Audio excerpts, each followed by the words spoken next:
Hi guys, welcome to my vlog. Ako dahil si Dodoy. Ako si Sweet. So kami guys, nag-vlog mi. Kaya wala mi mabuhat sa mga ginabuhi ba. Kaya ganing, ang topic karon regarding sa kuang life. Okay, sakit. So, kana ganing, mo ni siya akong pamangkin. Pag umangkon ay ano pag Tagalog. Pag umangkon. Kana ganing, asa may mga pangutana sa kuha. Dahil, kana ganing, signisi. Oh, wala pa ba tadi man daw katawaanan, no? Kuyawan dito siya ani ay. Sige. Unsa man?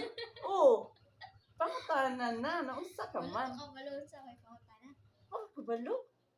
Ano? Guys, actually wala pa siya may kabalo kung saan i-start.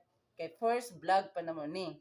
So, wala man may mabuhat, mo ning nag-practice mi kung saan pag-vlog, no? Kaya ingon nila, i-vlog daw para kanaganing sa imong ang gikan sa imong kasing-kasing ba, gikan sa imong kaubod-uburang. So karon pangutan-an ko siya, unsa man imuhang kanaging ipangutana sa tuwa? Oh Oh my God. my god, oh my god, nakakalungkot, di ko kabalo na. Sige, unsa man?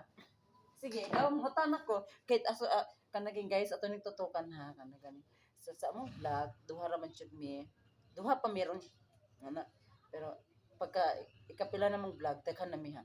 Okay? Ako si Dodoy ko. Okay. Siya si Sweet. Ay kalimting guys ha.